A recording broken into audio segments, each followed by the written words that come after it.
now and you're looking for a document management platform to manage your project documentation. Perhaps you're having difficulties with the software that you currently use or with the system that you currently use, and maybe you've that lack of version control, possibly your server is struggling to cope with the sheer volume of information that you have. Perhaps you don't have that traceability in your project and it's something that you want to improve on. Perhaps you're worried about access control and security within your projects and you think now's the right time to implement a document control platform. The first thing that I would say to you, if that's the case, is make sure you're fully aware of the capabilities of your current software and systems. The reason why I'm saying that is I'm working with a client at the minute and we had initially thought about getting a new document control platform, but when I went into their business, I could see that they have a software system that they use for other areas of their business. I was fully aware of what the system was and I knew that it had document control capabilities, however, they weren't using it for that reason. So first of all, make sure that the software that you already have, you're fully aware of what the capabilities are, because sometimes you might already have the software in your business, but it's just utilising that, or maybe it's the likes of creating procedures around that to ensure that it's effective for your organisation. Maybe it's a case of training, making sure that everybody is fully aware of how the system works to fully implement that software and get the best out of it. So before you go assessing other software and other providers, make sure you're fully aware of the capabilities of your current system.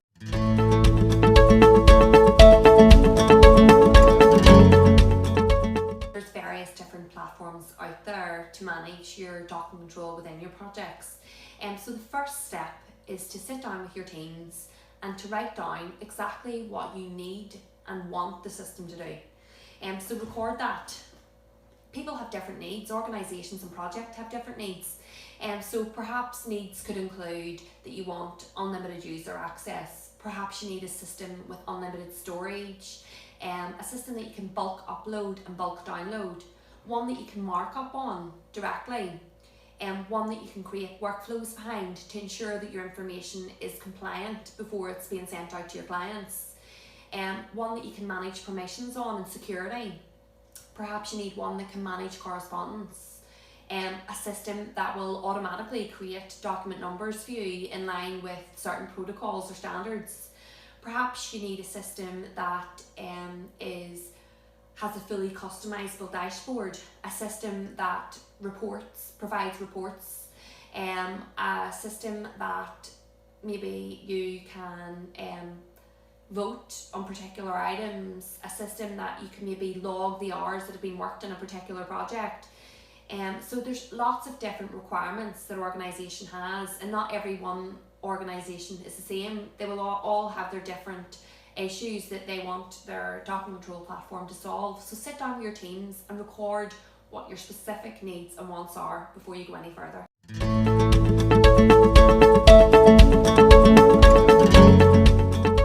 The next step is to make sure that you do your research. So speak to people in your network, find out what systems they're using, find out what the pros and cons of those systems are.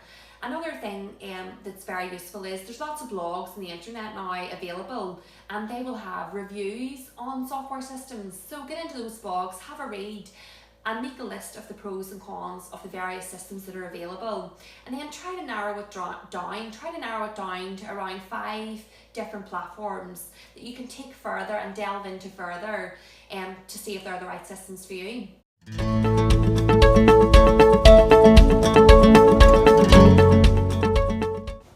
The next step really is to test drive those systems. So set up your demos, get in there with your teams and find out exactly what the capabilities are. I would go a wee bit further than that. I would push for a trial on the systems, because there's nothing like trialing something in a live environment so you can find out if it does what you need it to do.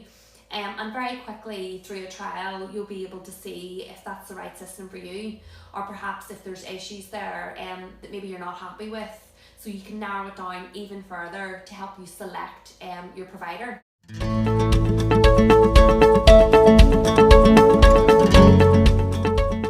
So now that you've had your test drive and you've had your trial, what I would do is evaluate those systems. So there's nothing wrong with sitting down and actually ranking them in order of maybe 1 to 10 on your specific requirements, because that will actually create a clear picture so that you can see exactly what software is the best for your organisation and the best for your projects.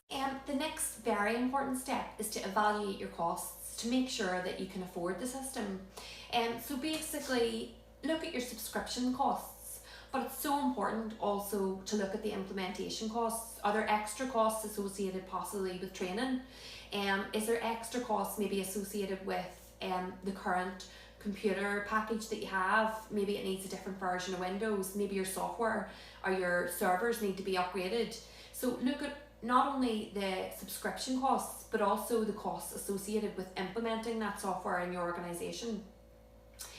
What I would also say there is just make sure that you weigh the cost of having the system against the cost of not having it, and that'll just point you in the right direction to make sure that the system's right for you.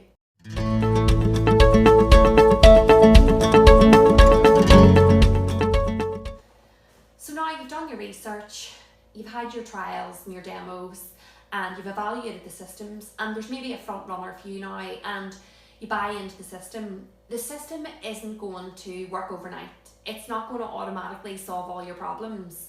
There has to be a lot of graft that goes into making sure that that system does what it says. So set about an implementation plan. Make sure that you record what you want the system to do and when and how you're going to implement that. Making sure that you've got the right resources to push on with the plan.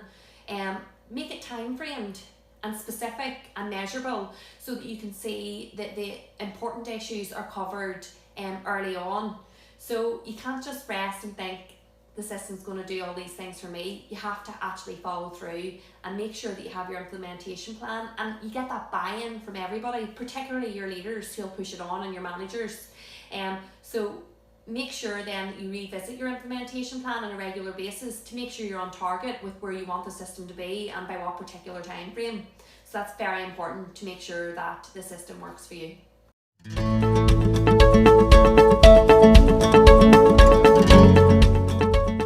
So maybe you're not sure what to do next. Perhaps you have a system in your organisation and you bought into it and it's not doing what you need it to do. It's not doing those initial things that you thought it would do. Perhaps you're in a position where you need to evaluate systems and you need to get a new system for document control within your organisation and within your projects. If that's the case and it's something that you're struggling with, please drop me an email or give me a call and I'll be happy to help. Thank you.